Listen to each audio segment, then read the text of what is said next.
Fala, Andrezinho. Olá, seu Fábio. Como vai?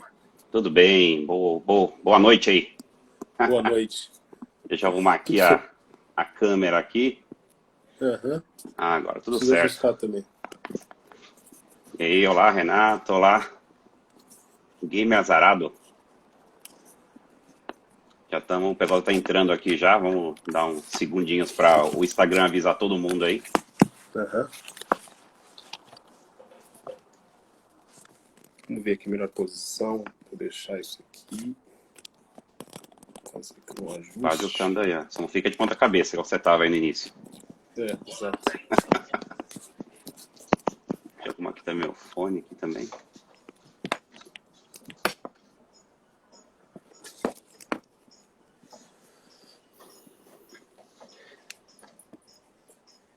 E eu vi que você me conta. E aí, tudo preparado aí? Tudo preparadíssimo. Então vamos começar. Então, para a galera que foi entrando aqui, deixa eu só avisar, ó, tem o aviãozinho aqui ó, embaixo aí da tela. Já use um aviãozinho para chamar os amigos. Não sei o que está passando aí no Brasil. Está passando o que agora aí? O Luciano Huck? Ou já está no jornal pergunta. já? Não, tá quase no jornal. Acho que já acabou. Então, a galera que estiver entrando aí, já use o aviãozinho embaixo para chamar a galera, tirar da TV, que aqui o papo vai ser bem mais interessante, modéstia à parte. Exatamente. Ser bem mais sério. Exato. E também para a galera que quiser deixar perguntas, também tem aqui ó, o outro íconezinho aqui de perguntas, deixem lá que fica mais fácil aí no final a gente poder subir as perguntas e ver uma perguntinha aqui do nosso convidado, Mr. Fábio. Eu vou começar apresentando o Fábio também, depois eu me apresento aí no final, para a turma do Fábio que estiver aqui no bate-papo, né? Mas o Fábio, eu conheço o Fábio faz o quê? Uns 20 anos, mais ou menos. Acho que por aí. Por aí, apenas isso. Então, o Fábio, para quem não conhece, nós não estudamos juntos, trabalhamos juntos, estudamos na mesma faculdade, é verdade. Exatamente. Estudamos... Você é meu veterano, né? Exatamente, é verdade, eu acho que eu era um semestre na sua frente, é verdade. Sim. Que eu entrei na turma de janeiro e você entrou na turma de junho. Na turma do segundo semestre. Foi alguma coisa assim, Exatamente. Mas, apesar de não termos estudado juntos, sempre fomos aí amigos de sangue, amigos de coração e amigos de pensamento aí também por muitos anos, muitas viagens também, debatendo aí os porquês da profissão, do mundo da comunicação, da mídia. E o Fábio, para quem não conhece, bom, eu falei um pouquinho até naquele story que eu divulguei a live, mas o Fábio, além de jornalista, doutor em comunicação, também é crítico cultural. Aí, você ainda está trabalhando lá com o Júlio ainda? Eu não estou trabalhando com o Júlio, mas eu ainda escrevo sobre cultura, hoje menos do que eu já escrevi. E acho que o ponto mais interessante dessa apresentação toda é que tudo isso culminou com um livro que eu escrevi, né? Que eu publiquei no ano passado. E além de tudo, eu vou deixar você falar que eu vou apresentar. Eu trouxe ele aqui, ó. Muito aqui, bem. Ó. A biografia do E o Fábio também, ó. Exatamente, aqui, ó. Depois não deixe de comprar aqui, ó.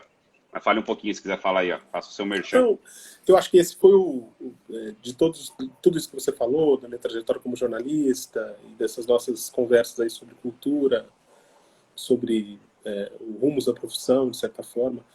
Tudo isso se encaminhou para esse livro que eu publiquei aí no ano passado, que fala sobre o ministro da Educação do governo Vargas. Era o ministro da Educação e Saúde, mas ele ficou conhecido como ministro da Cultura do governo Vargas, ainda que ele não tenha tido esse título. Né? E acho que esse é o elo que articula com a nossa conversa de hoje, porque a gente vai falar disso também, né? Exatamente.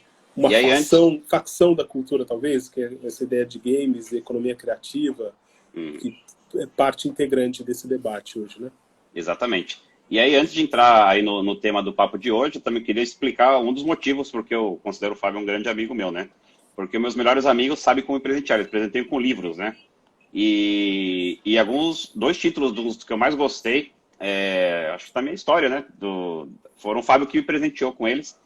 E eu gosto muito do Fábio que ele é um leitor voraz, muito antenado no que sai por aí, e ele consegue pensar algumas pérolas aí das publicações enfim, que sai todo mundo de autores que às vezes não conhecia, ou o livro não conhecia. Então tem esse aqui, ó, Arquitetura da Felicidade, ó, você, ó, tá saindo de ponta cabeça, ó, não sei se você vai lembrar. Lembro. Esse aqui, ó, se não fosse você, não teria descoberto isso. E tem esse aqui também, ó, que é eu adorei. Aqui, ó, tá aqui Esse também. livro é fora de série, né? História Natural dos Ricos. É Exatamente. extraordinário. É Acho que muito sumiu. bom. Faz tempo que eu não vejo esse livro. Eu tinha Então, tá lembrado aqui, ó. dele outro dia. Esse eu não vendo não, aqui, ó. Então, se eu for no Mercado Livre, quer dizer que eu vou ganhar um dinheiro, é isso? Mas eles não vão vender, não. Não, eu acho que assim, sumiu do radar, porque essa aí, depois você pode falar até do livro, porque ele tem um jeito irônico, talvez, de olhar para essa questão da riqueza, né? Porque essa história ela não é tão natural assim. Exatamente. Do jeito que o autor coloca, fica bastante curioso até, né? A maneira como ele traz esse tema. Mas depois eu vou citar, igual eu fiz uma live antes, uma semana passada aí com o tio Uller, e eu preciso ter esse hábito. No final dos papos eu vou fazer um postzinho com as capinhas aqui dos livros que a gente citou, e fica mais fácil para a galera aí atrás. Ainda mais esses aqui, que são livros que ninguém vai achar aí nos mais vendidos da Amazon ou afins. Mas são grandes pérolas. Exatamente. São joias. Mas vamos começar o papo específico aqui, que eu já quero começar com a pergunta aqui que eu acho que muita gente, até hoje em dia, né, por conta de como que está o ambiente intelectual mundial, eu diria, né, eu acho que muita gente se pergunta qual que é a importância da crítica cultural, qual a importância de se debater cultura, né? Isso, enfim, décadas atrás não era discutido, né? Hoje acho que você mesmo, até por viver nesse universo, deve ouvir toda hora assim, qual que é a importância de se discutir cultura ou de se debater cultura? Isso é uma coisa inútil, né? Qual a utilidade disso? Eu vou ganhar mais ou menos por conta disso? Então, para esse pessoal que não entende ou que acha que cultura, enfim, ou debater cultura é uma coisa inútil, uma coisa de gente desocupada, qual que é a importância de se debater cultura, antes de a gente entrar na parte de games e cultura especificamente? Eu acho que o debate de cultura ele acontece de forma oficial e institucional. Oficial, se a gente pensar na universidade, se a gente pensar nos espaços de discussão, e institucional também, porque existe, a gente comentou no início, né, a propósito do livro, políticas culturais que são encaminhadas pelos governos nos mais diferentes países, né? Isso não é uma coisa exclusiva do Brasil, mesmo em países que efetivamente não existe um ministério ou uma pasta para cuidar desse tema, existem políticas culturais voltadas para isso, né? Seja de proteção de telas, como acontece na França, seja de insumos, de incentivos, como acontece na Inglaterra, que tem uma pasta exclusiva, né, de economia criativa. Então, mesmo que você não queira, você participa de um debate sobre isso, porque você é influenciado por essas coisas. Então, acho que esse é o primeiro ponto. E você tocou bem nessa questão de quanto que o debate da cultura está muito intrínseco ao governo de qualquer país, né, de qualquer organismo governacional, porque grandes polos de desenvolvimento de games, eles existem em alguns países muito por conta da importância que o governo dá para a cultura, a importância que esse mesmo governo, por consequência, ele dá ao game, ou entende o desenvolvimento de games como uma parte importante da economia criativa, ou importante para o desenvolvimento cultural daquela nação.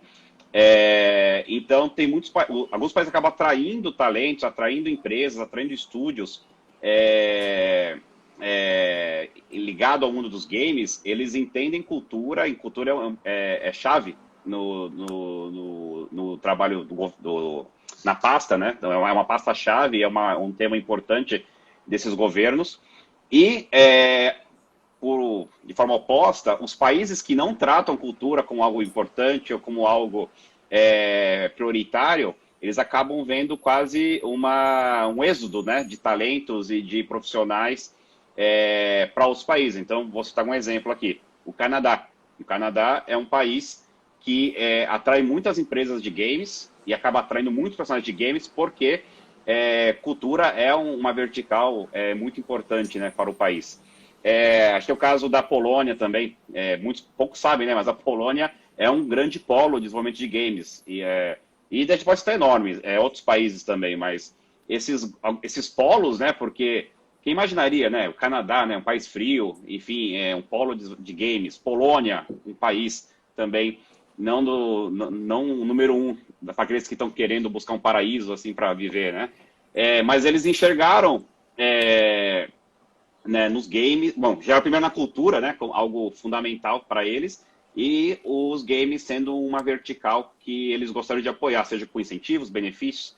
Então, é muito comum você ver profissionais de games, desenvolvedores, artistas e afins, saindo do Brasil e se mudando para esses países, né, Canadá, Polônia. Existem muitos brasileiros, né, que deixaram o Brasil para ir morar nesses países, nessa área de games. Eu acho que não é que é o futuro, né? Nesse sentido. Se a gente estiver falando da produção de games, é o presente. Sim. Porque, de novo, isso não acontece por obra e graça da nossa vontade, mas é um dado da realidade que os games têm se desenvolvido de tal sorte que há uma indústria robusta que trata disso, né? Talvez seja interessante fazer esse disclaimer, mas há alguns anos, há uns 2, 3 anos, né, eu fiz uma entrevista com um executivo da Blizzard. Você mediou essa conversa. Sim. Exatamente. Para falar do mercado da América Latina. De quão forte era esse mercado na América Latina. No mesmo ano, eu fiz uma entrevista com o grupo da Behold Studios, aqui no Brasil. É um estúdio aí brasileiro, sim. Que assim, é notável o quão forte eles já são. Né? Quer dizer, não é eles são fortes, de novo, independentemente desse reconhecimento institucional e, sei lá, da mídia mainstream, que a gente poderia chamar aqui hoje, né, que são os casos dos jornalões, mesmo das emissoras de TV.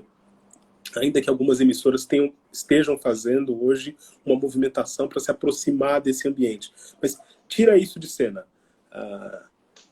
Já é uma realidade.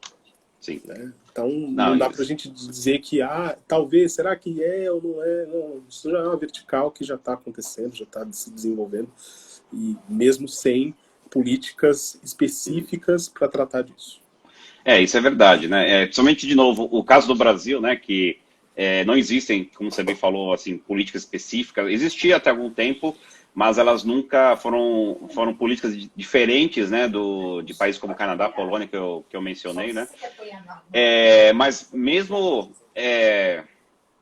não existindo políticas públicas, né, eu acho que existe uma maturação desse mercado e as empresas começaram a pensar o seguinte: bom, já que eu tenho política pública, eu quero realmente, e de novo, o Brasil é um celeiro aí mundial para a indústria de games. Assim, o profissional brasileiro de desenvolvimento, artistas, designers gráficos, modeladores 3D, alguns grandes nomes dessas verticais do desenvolvimento de games, eles são brasileiros e são profissionais reconhecidos aí no mundo todo, né? Então, acho que aí nos últimos 10 anos, eu diria, tem um grupo de pessoas que resolveu, bom, eu quero fazer, independente do governo me ajudar ou não, né? E resolveram fazer, deixando de lado qualquer ajuda do governo. É interessante isso, né? Porque aqui em São Paulo, cidade onde você já morou, tem hoje uma política de Estado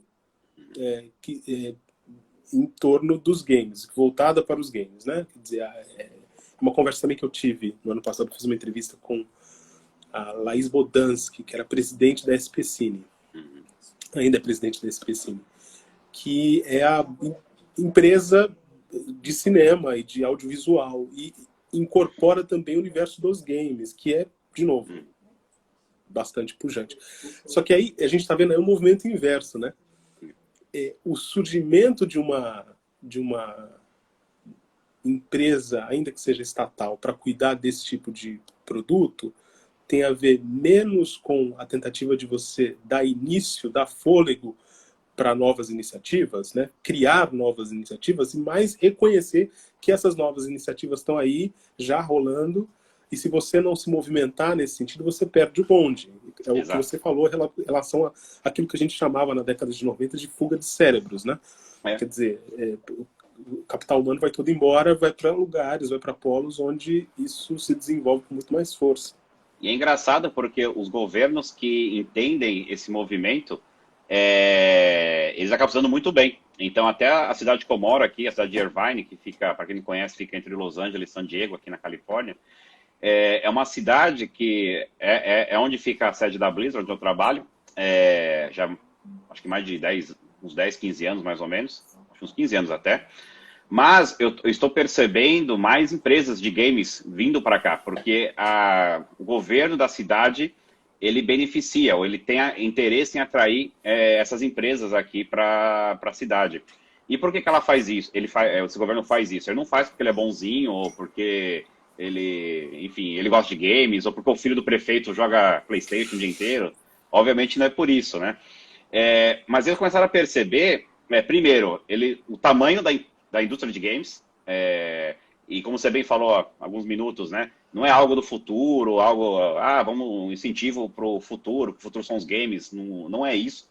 Já é algo muito grande, tanto do ponto de vista de pessoas que gostam, do dinheiro que circula, a indústria em todos os aspectos é uma indústria já pujante. Formada. Formadíssima, né? Até em algumas situações é normal a gente ver de vez em quando nos jornalões, como você falou, aquelas manchetes, e que não é mentira, né? Dependendo do ângulo que você olha, alguns lançamentos de jogos, eles faturam mais que grandes blockbusters hollywoodianos. Que eles já são, que eles são para esta geração, adolescente, jovens adultos, equivalente aos blockbusters da década de 80 e década de 90. Isso pode soar como heresia para muita gente que viveu esse período e está olhando esse movimento hoje, falar, mas não é a mesma coisa, porque, enfim. Mas não é a mesma coisa mesmo porque a proporção é muito maior, né? Porque esses jogos, eles têm um alcance gigantesco e num mundo que tem tantas opções em termos de entretenimento, este passa a ser um elemento que conecta grupos distantes, né? E Sim, pessoas em diferentes partes do planeta. Então, acho que isso é um dado também que a gente tem que reconhecer, que, enfim, independentemente de uma questão de gosto ou não. Isso a gente pode entrar depois para falar a respeito. É outro papo, Então, não, isso, e aqui o Game Azarado que está assistindo a gente, ele levanta outro ponto, né? Que a parte de esportes, né, também. Quantas pessoas hoje acompanham videogames, né? Ou transmissão de games pela internet, ou enfim, ou nos seus celulares, né? Ao invés dos esportes tradicionais. E quantas pessoas também conhecem, é muito comum a gente ver aqui na nossa indústria, né? Pessoas que assistem outros jogando videogame na internet e esses games a pessoa não tem, a pessoa nunca vai ter, mas ela assiste, né? Outros jogando jogos que ela não tem. Exato. Então isso também muda bastante, né? Então, a própria ideia dos influenciadores, se a gente pegar esse caminho dos games, você entende por que alguns têm muito mais fôlego, muito mais força do que outros. Porque os games efetivamente serviram como trampolim. Isso, de novo, não só no Brasil é uma realidade, mas nos Estados Unidos também é uma realidade. Sim. Né? E outra coisa também que também quero ver tua opinião, mas eu vou acabar na sequência, mas quero ter a tua opinião antes, não vou esquecer que a parte de acabar que é o meu pensamento sobre o negócio das cidades, do governo que investe, né? Mas outra coisa que eu também observo é que cada meio cultural acabou se desenvolvendo na tecnologia que estava aflorando numa certa época da sociedade. Então, por exemplo, o livro, enfim, era a forma dominante de cultura quando a prensa de Gutenberg foi criada e se popularizou na Europa, né? O cinema também teve a sua época áurea e virou o que virou quando realmente a tecnologia que permitiram o vídeo, né, era a coisa mais interessante na sociedade, seja no cinema, seja TV, preto e branco, depois TV a cores, superando o rádio aí, eventualmente, né? Então, a tecnologia social que estava se criando ou virando, ou emergindo e virando a prioridade, ela acabou facilitando com que uma forma de transmissão cultural virasse a hegemônica naquele momento. E hoje o que eu observo, hoje consolidou, mas já é um movimento antigo, né? Os games lá atrás era uma coisa, digamos, de nicho, porque era uma experiência solitária, individual, você com o seu Nintendinho em casa, sozinho, né? Enfim, o fliperama, que era uma coisa assim, que a sua mãe geralmente não deixaria você ir lá, porque só tinha vagabundo, gente do mal E lá. era uma espécie de cassino, né? Quer dizer, Exato. talvez também seja importante criar esse contexto, mas na década de 80, na década de 90, dependendo do bairro, os lugares onde você jogava fliperama eram verdadeiros cassinos. O cassino já não era mais permitido no Brasil, mas o ambiente era totalmente... Era gente fumando, escuro. sempre tinha uns caras mais velhos lá, estranhos. Uma turma mal encarada, pô, você Exato. vai lá jogar videogame, você vai lá jogar fliperama, será que você deve fazer isso? E tinha jogos que eram jogos de adultos e jogos dos adolescentes nesse mesmo espaço. E eu lembro também, de ir também adultos me abordarem para apostar partidas a dinheiro. Então, era isso, era toda a sorte de gente que ia. E assim, claro que isso mudou, mas se você pensar que na década passada, ou seja, ontem na história, as LAN houses no Brasil serviam também como um espaço parecido como aquele da década de 80, com os jogos de fliperama, os caras iam lá jogar, porque não tinha banda de conexão em casa para fazer isso que se faz hoje com conexão Wi-Fi, né? Você podia fazer com muito mais facilidade em LAN house. E para muitas pessoas era surpreendente que, mesmo nas férias, os adolescentes, jovens iam para as praias e nas praias iam para as LAN houses jogar. Exatamente. Eu lembro, pela Praia Grande, no litoral de São Paulo, a pessoa ia para a praia, de ficar na areia, ia para a LAN house jogar Counter-Strike na LAN house da praia. Exatamente. Então, assim, e agora isso me leva... Não, concluí. Dei uma pergunta para você. Isso tira tira da frente, aliás, essa pergunta, né? Tipo, qual que é a importância, qual que é a relevância disso? Isso já se tornou um dado da realidade. Sim. E eu acho que daqui para frente, mais e mais isso vai ser incorporado em termos de apreciação cultural. Exato. E então agora tem uma pergunta para você, uma pergunta até polêmica. Vamos ver o que você acha, né? Seguindo esse raciocínio da forma... da forma, eu sei que você gosta de uma polêmica, então vamos começar com as polêmicas. Mas seguindo esse raciocínio do meio de transmissão cultural hegemônico de uma época social andar junto, quase interdependente de avanços tecnológicos também da época, de novo, a prensa com o livro, a televisão colorida e o cinema com a indústria de filmes em si. Hoje a gente chegou numa maturidade, digamos que hoje a plataforma tecnológica hegemônica é a internet. É a internet que conecta celulares, conecta pessoas com amplitude mundial. Não tem mais divisão etária que existia 10 anos atrás, ou seja, o vovô, a vovó, rico, pobre, criança, adulto, todos estão interconectados. A internet hoje é a plataforma hegemônica, né? De comunicação e informação. Como foi o livro e como foi a televisão / cinema. Você acha que os games, porque sim, eles são grandes, mas eles ainda são vistos como um patinho feio, né? Da indústria cultural. Eles não têm aquele status de nobreza do cinema, de um grande álbum. Bob Dylan lançou o disco ontem, né? Poxa, é outro nível cultural.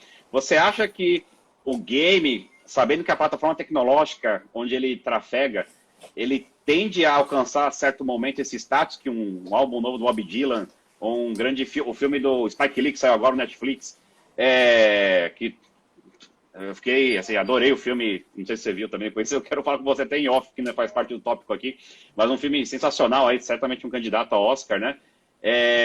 Você acha que o game, por conta do atual status tecnológico, ele pode ou tem o potencial de se tornar um novo filme de Spike Lee, um novo álbum do Bob Dylan? Não tenho dúvida que sim, mas talvez a gente não veja isso. A nossa geração talvez não veja isso de forma tão sólida como gerações anteriores viram já o cinema sendo tratado assim, no caso os livros, né?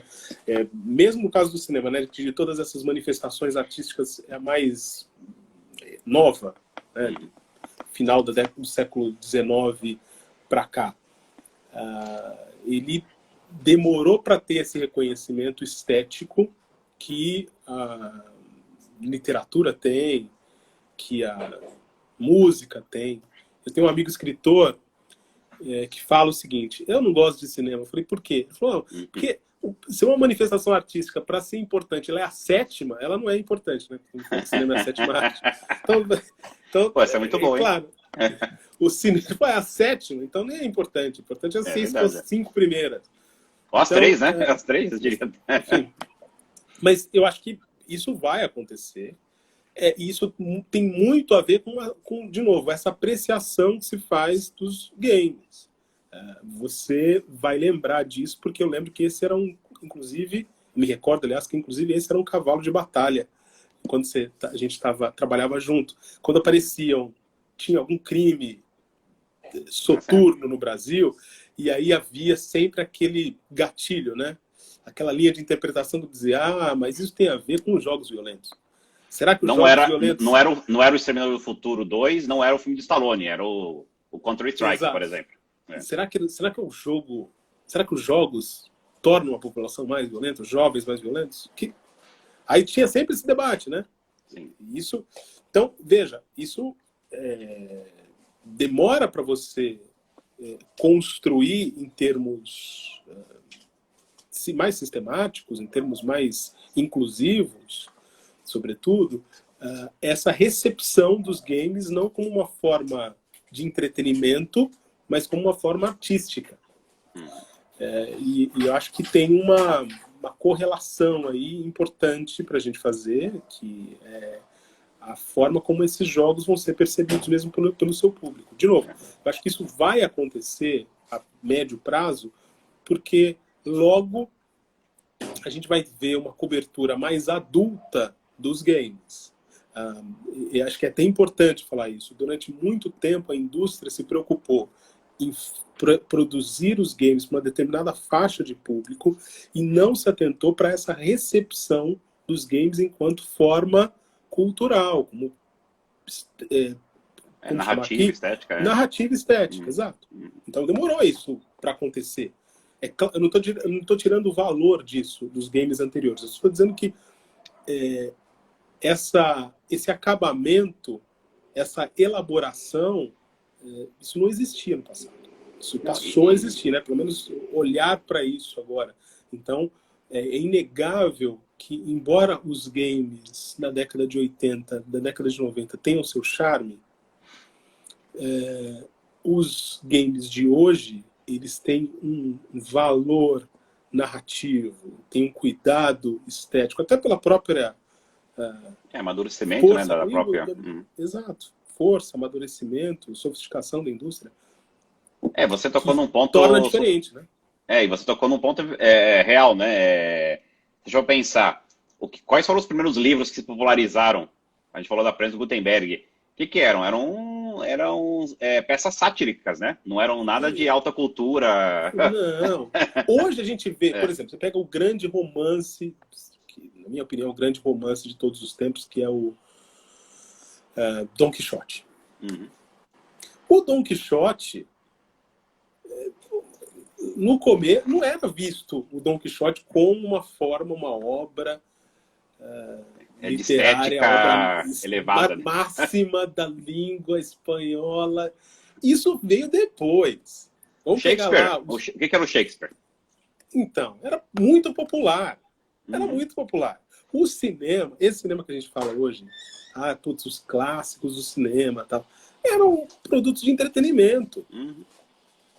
E pronto, não tem problema quanto a isso, de ser entretenimento. Exato. Que houve, ao longo do tempo, uma leitura leitura crítica a respeito dessas obras, e elas se tornaram não só produtos de entretenimento, mas obras que representavam ou simbolizavam uma época. Isso não é pouca coisa, né? Quer dizer, então você precisou que houvesse ali uma espécie de maioridade crítica para ler estas manifestações culturais. Então, isso vai acontecer com os games. A gente não enxerga isso ocorrendo hoje ainda, mas é porque, do ponto de vista da produção artística, da crítica, esse cenário ele ainda é muito incipiente. Né? Basicamente porque tem mais gente jogando do que gente escrevendo sobre os jogos. E agora eu vou também, de novo, eu quero a tua opinião aí, porque, enfim, é uma tese que eu tenho, porque concordo, enfim, com o que você falou, e de fato, se a gente olhar de novo o cinema, a literatura, demoraram décadas, né, até atingirem esse status de alta arte, enfim, ou de alta manifestação cultural. E concordo, se for comparar, os games estão até na sua infância ainda, igual estavam aí as sátiras, enfim, o Don Quixote, como você mencionou. Então, eu queria a tua opinião no seguinte ponto, porque concordo com isso, porém a gente também sabe, né, enfim, grandes acadêmicos observam isso, acho que todos nós observamos como esses ciclos hoje são muito mais rápidos, né? Assim. E o próprio ciclo cinema versus livro, né? A amadurecimento da mídia escrita com os livros foi um processo de séculos, do cinema eu diria décadas. Foi muito mais rápido. Muito mais rápido, e agora esse ciclo, a gente vai morrer, eu nem sei quando a gente durar bastante aqui nessa terra, né? Quando eu tiver 80 anos, você tiver 80 anos, sei lá, vai ser holograma, vai ser umas coisas que a gente nem imagina. Quando a gente era criança, não tinha nem como imaginar o avanço tecnológico que a gente vivencia hoje, né? Então tem esse ponto, né? A sociedade está evoluindo do ponto de vista técnico, tecnológico, numa velocidade fantástica, né? Por outro lado, do ponto de vista intelectual, ela está regredindo, né? Cada vez mais. A gente está, parece que, voltando para trás, né? E também a questão toda do você ser intelectual não ser algo que se preza mais, ou que se orgulha mais, ou que se busca mais, né?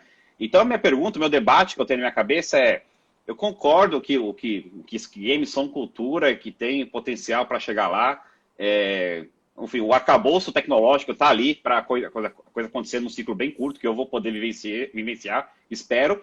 Por outro lado, os atores que fizeram o livro virar o que virou, o cinema virar o que virou, eles são cada vez mais raros, né? É até uma tese que eu tenho, né? Eu falo com a Poli, né? Toda hora, assim, da minha esposa, né? A parte da música, né? Hoje, os músicos, eles não são os intelectuais que eram. Foram. Né?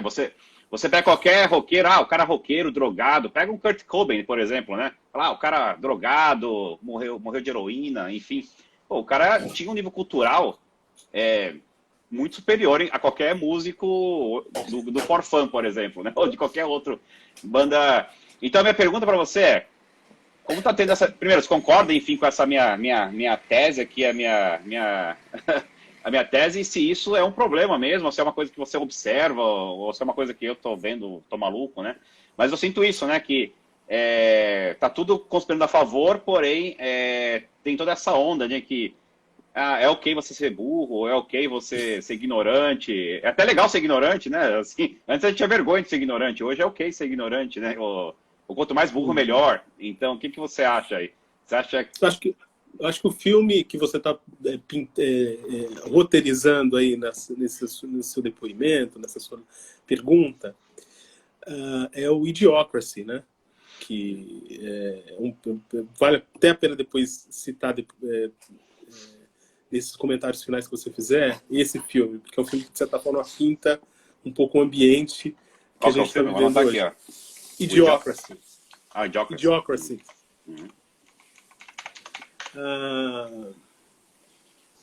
Que é um filme da década passada. Tal. É tentador, André, fazer esse tipo de leitura que você fez. E eu me vejo fazendo isso o tempo todo. Só que, tendo em vista a grande produção cultural da nossa época, a qual a gente não consegue acompanhar. Imagina, na década de 90, a dificuldade que era para comprar um disco novo de qualquer banda de rock que a gente gostava. Não, impossível. Impossível ter acesso. Hoje, eu estava vendo aqui agora, antes dessa live começar, procurando no YouTube, tem muita coisa, tem anos de produção cultural que, se eu começar a assistir hoje, só fizer isso até o final da vida, eu não vou conseguir ver tudo. E aí eu não vou conseguir avaliar. E aí eu acho que é tentador. Por que é tentador fazer essa leitura? Porque eu, a partir de um determinado momento, outro amigo diz o seguinte, eu perguntei para ele se ele gostava, se ele tinha ouvido o último disco de uma banda, na década passada, né? A gente estava num jantar, eu perguntei, você ouviu essa banda e tal? Ele falou assim, a última banda que eu parei, a música mais nova que eu ouço é Carmina Burana. Ele estava fazendo essa... Né? Eu parei aí. Ele foi além do nosso amigo Ricardo Senise, né? Que ele fala que ele parou no Led Zeppelin, né? Esse foi além. Parei aí, exato. Então, é natural para a gente fazer essa leitura olhando para a nossa própria trajetória intelectual e dizer assim, o que era bom era aquilo que a gente gostava antes. Só que a gente não tem parâmetros, se a gente fechar isso, fechar essa percepção, para avaliar o que o novo está surgindo. A gente não tem como ver o novo se a gente só olhar para os nossos heróis. Acho que até o ponto que você levantou na sua entrevista recente sobre o Mussolini, né? E você olhar o Mussolini com as lentes que nós temos hoje, né? Então, aí pensa o seguinte. Você pega e... o Paul McCartney veio bastante no Brasil, né? Ele fez muitos shows. E eu lembro que nas aulas eu fazia uma provocação para os alunos, nas aulas de jornalismo cultural. Porque eu dizia o seguinte, há uma dificuldade muito grande em aceitar que quem vai ao show do Paul McCartney, tirando os ultra fãs, basicamente quer assistir o Rei Jude. Quer ver os Beatles. Ele quer uma jukebox ambulante. Ele quer ver o show do YouTube ao vivo para dizer eu fui, mas ele quer que toque as músicas do passado. É assustador isso. Não há nada mais reacionário do que isso. E as pessoas ficam meio chocadas, falam, não é possível, eu gosto, e é bom. Eu não estou discutindo que não é bom, que seja bom. Eu não estou disputando isso, é evidente que é. O meu argumento é outro, ir a um show desse, fazer esse reconhecimento, é entender que e falar assim, putz, eu nasci na época errada. É basicamente você negar todas as produções que estão acontecendo na nossa época. Então, e até do próprio artista, né? O artista, claro, ele seguiu, claro, né? No caso do Paul McCartney, né? Então, aí, a sua pergunta, será que a gente tem um decréscimo? É claro que a nossa percepção do ponto de vista intelectual das ideias hoje não é a mesma do que acontecia há 30, 40 anos. Mas a gente tem muito mais acesso hoje e a gente tem muito mais estímulo hoje. Você acompanha isso tão bem quanto eu. O fundador da Netflix disse numa entrevista há alguns anos, se não me engano em 2018, ele falou assim, não, a Netflix não está competindo com a Apple, com o YouTube, a Netflix está competindo com o sono dos seus usuários. Exato. Então tem a economia da atenção hoje. Então é inegável que você tem muito mais produção do que tempo. E acho que tem não sei se é o Maurício Meirelles, um desses de stand-up que tem uma produção nova no Netflix, que ele fala, né? A coisa que eu mais gosto no Netflix é de assistir Netflix, ou seja, de ficar passando lá. Escolhendo lá. Exato. Que é basicamente um programa de muita gente. E aí é assustador, o Netflix fazia isso, né? Ele mostrou algumas vezes quanto que as pessoas assistiam produções antigas e produções que elas já tinham visto. Então, coisas que eles já tinham assistido anteriormente. Então, não é que o cara vai lá para ver coisa nova, ele vai lá para ver aquilo que ele já conhece. Então, assim, é muito mais fácil. E você também entra toda uma outra live sobre esse assunto, que são os algoritmos, né? Que eles acabam, Exato. se você tem um gosto, o algoritmo acaba reforçando o seu gosto, né? Porque ele só mostra aquilo que você gosta, né? E Claro, você, claro. naturalmente, você tem prazer em ver aquilo que você gosta, não de ver o contrário ou diferente, né? Exato. E aí, então, a minha crítica hoje não seria necessariamente ao fato de que reduzimos a nossa condição, a nossa depuração estética, não temos mais a mesma qualidade, o mesmo refinamento. Não, eu trocaria isso, minha crítica não vai até aí, a minha crítica vai sim para os algoritmos, porque os algoritmos efetivamente alteram a minha escolha. Né? Eu não estou escolhendo mais, eu estou sendo alimentado com os estímulos com os quais eu aprecio. Eu vou receber mais daquilo que eu gosto. E antes, como a mediação era feita por, enfim, outras pessoas, a gente era apresentado, a gente era confrontado com coisas diferentes. Acho que você é falou um pouco do último Oscar, né? Verdade. Quem nós achamos que deveria ganhar? Nós achamos que deveria ganhar O Irlandês, porque é um filme que tem Martin Scorsese, tem Al Pacino e tem Robert De Niro. Joe Pesci, ou seja, é o combo da máfia dos anos 80, dos anos 90, aquilo que nós gostamos. Né? Pô, é um filme feito, tailor-made para nós gostarmos. Qual filme ganhou? O filme ganhou foi o Parasita, que é outra coisa. Né? É o diferente. Criticar. É diferente. E é importante, é engraçado, você tocou esse assunto, o quão importante é você ter consciência, enfim, de que você é mediado por algoritmos, né? E isso não vai mudar, não adianta você ficar... que droga, os algoritmos, né? Não tem, é o que é e assim que é. Eu acho que é importante você ter consciência de que é assim que funciona, entender essa máquina e fazer um esforço pessoal, individual, para você se alimentar de outras coisas, né?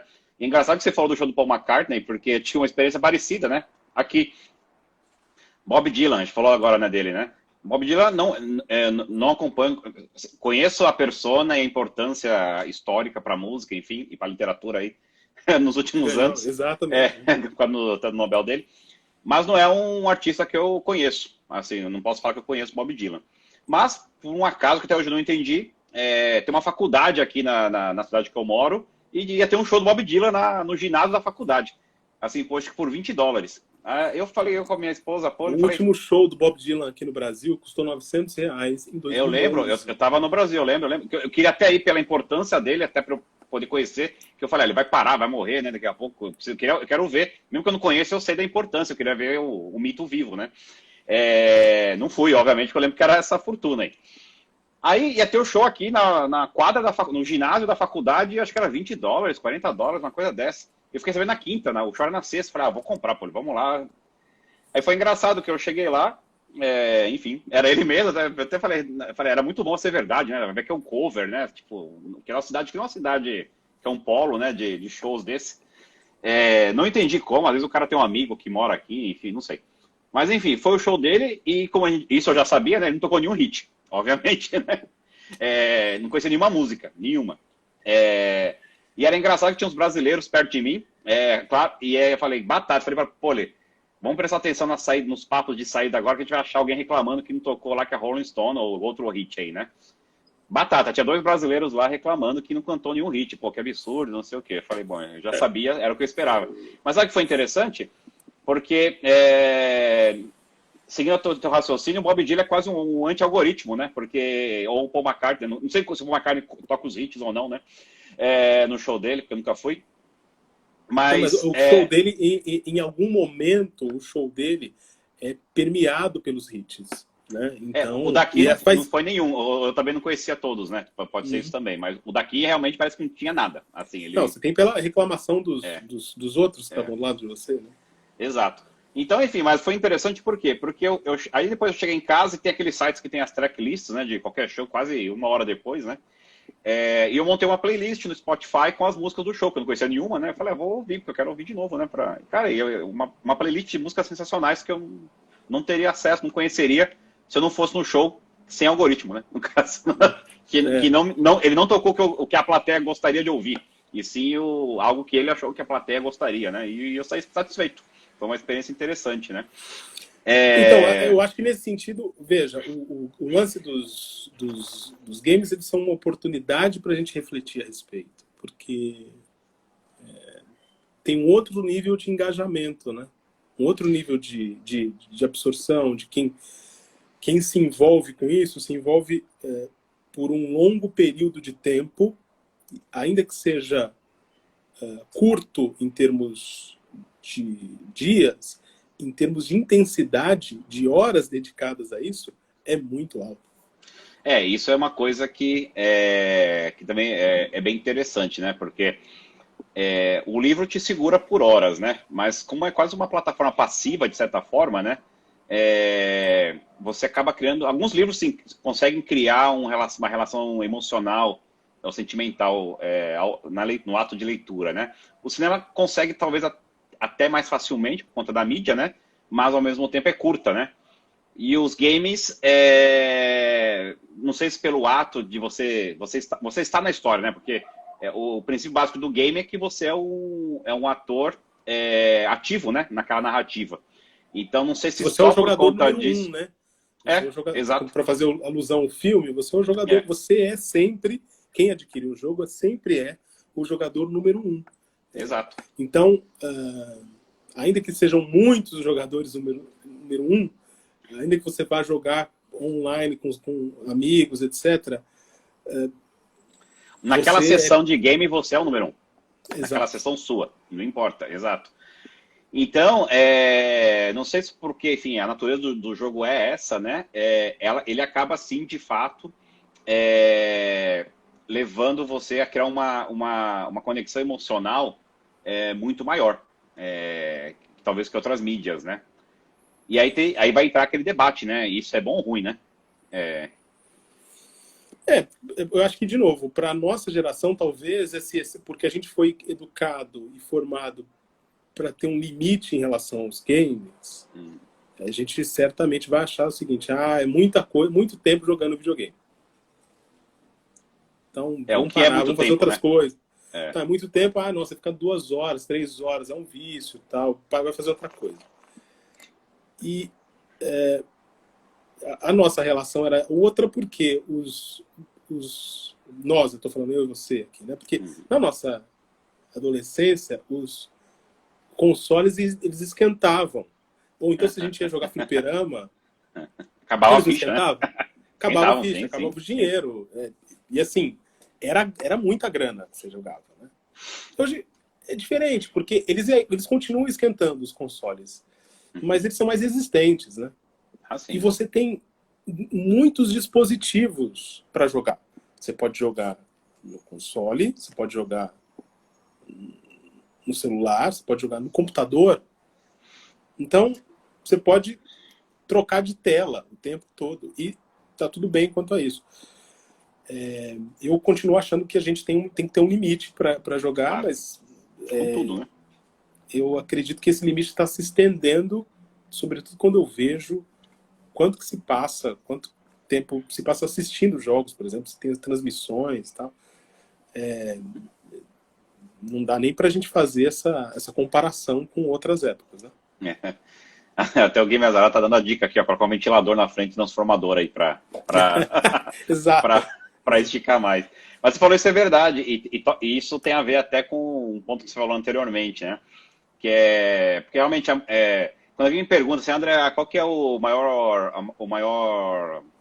competidor da Blizzard, na sua opinião, né? Então, é outro jogo, é outra empresa? Eu falei, não. Depende da cidade, né? Por exemplo, no Rio de Janeiro, qual que é o meu maior competidor? É a praia. Em situações normais, né? Claro, não agora.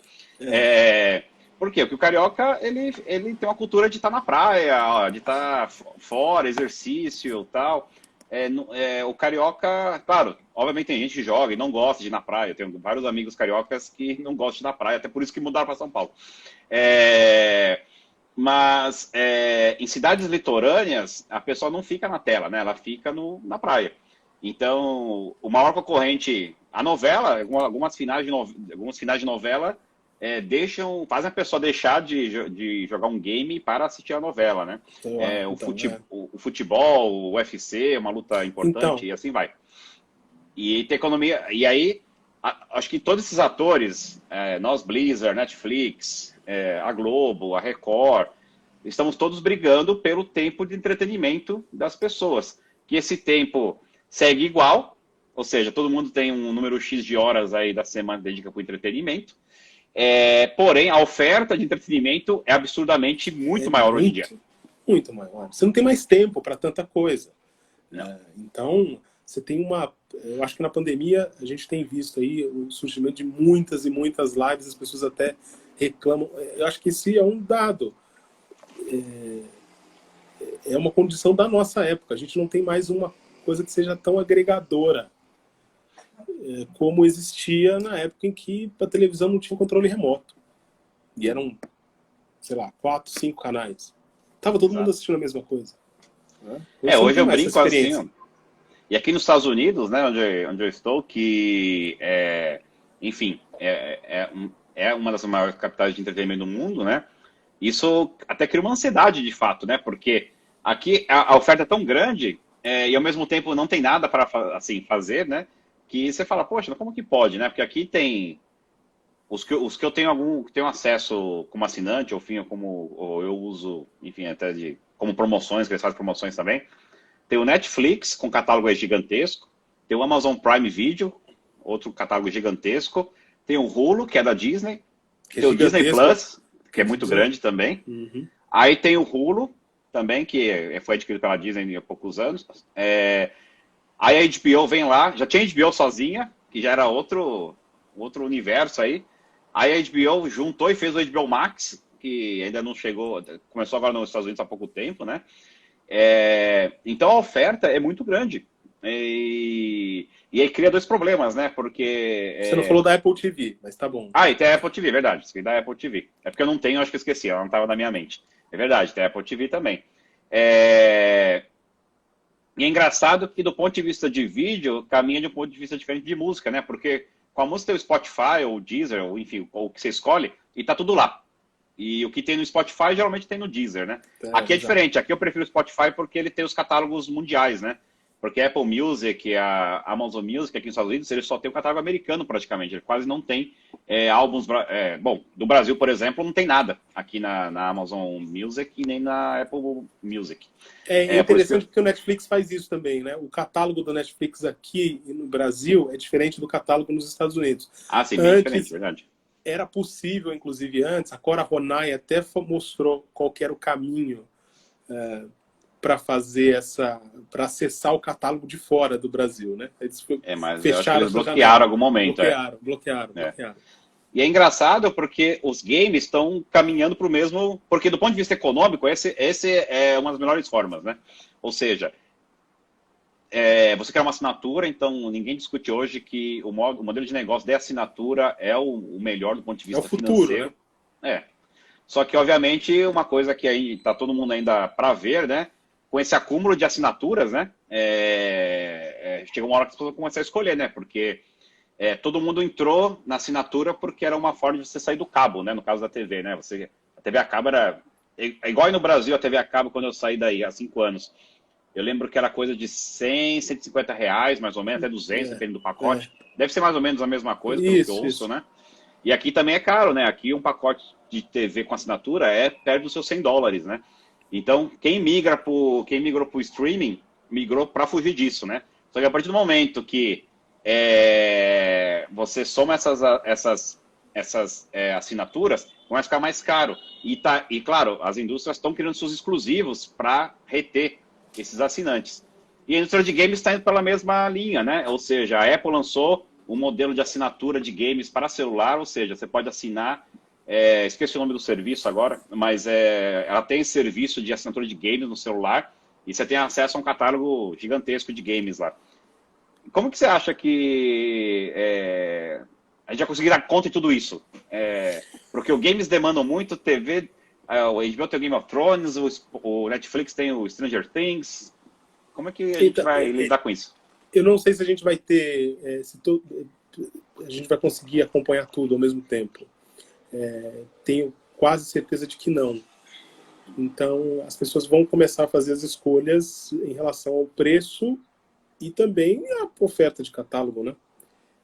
Então, você vê, a estratégia da Amazon é muito mais agressiva em relação a isso, né? Porque aqui no Brasil, por exemplo, ela cobra menos e o catálogo é muito grande, igual você falou, quando comparado com a Netflix, né?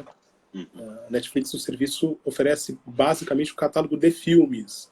Na Amazon Prime você tem o catálogo de filmes, mais o catálogo de música, mais a entrega Prime. Então, vai chegar uma hora que haverá um acúmulo. Mas as grandes empresas de tecnologia, Microsoft, por exemplo, já tem operado nessa mesma dinâmica de assinatura, né? Ah, sim, é verdade. Quando a gente o Office, né? O próprio Office era... Então, era isso que eu ia falar. Na década de 90, 2000, quando você comprava um computador, aí o vendedor falava assim, compra o pacote Office, sei lá. 95? O Office 95, não sei. Aí ele vai durar até... Ele durava, esse pacote, por muito tempo. Pelo menos uns 3 anos, eu diria aí. Não, pelo menos, até. né? Não mais, né? Se você usasse com parcimônia, com cuidado, duraria uns bons 4, 5 anos. Verdade. Aí, depois, quando começava mais a salvar o arquivo, você ia mandar para alguém, aí falava, não está compatível, que você gravava. Que tinha algum recurso novo, é verdade. Isso. Agora, é totalmente diferente, né? É também com assinatura. E assim, custa muito, né? Se você olhar o tempo, você custa mais caro do que custava antes. Só que é parcelado quase, né? Isso.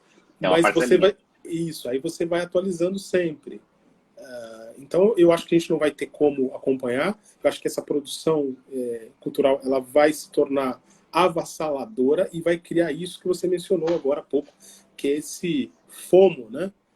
Essa ansiedade de falar, fear of missing out, estou perdendo alguma coisa muito interessante que está acontecendo nesse serviço de games, que oferece games que eu não tenho acesso. Eu preciso assinar para ver o que... Eu estou sentindo isso agora, no exato minuto. Por quê? Porque eu fiz a pré-compra do Last of Us, que é um jogo novo, Last of Us 2, que é um jogo novo do PlayStation, né? E o caminhão da entregadora quebrou, parece, do FedEx quebrou e só vai chegar na segunda. E tá todo mundo jogando e eu não tô jogando, cara. Então, você pensa isso numa escala muito maior. Mas é engraçado porque eu não me preocupo, falei, tá bom, vai chegar segunda-feira, mas é engraçado, fica na cabeça, né? Fala, poxa, tá todo mundo jogando, tô jogando, que pena, né? Eu tô aqui. Não, você vai criar... Bom, a economia toda se pauta nessa ideia de escassez, né? Você está criando isso. Se mais pessoas falarem de determinados serviços, de determinados jogos, de determinadas assinaturas, claro que essa vai ganhar mais relevância, essa vai ter mais força, vai ter mais apelo, né? Basicamente isso vai acontecer. Então acho que, mal comparando, é o que está acontecendo hoje na indústria audiovisual com esses serviços de streaming. Verdade, com certeza. Mas, seu Fábio, o papo foi tão bom que já deu 1 hora quase. O Instagram tá me avisando aqui que eu tenho 1 minuto para encerrar o papo, senão não vai salvar a nossa live aí. Então eu queria primeiro te agradecer pela conversa, foi tão bom que a gente vai ter que marcar outra aí para seguir o papo.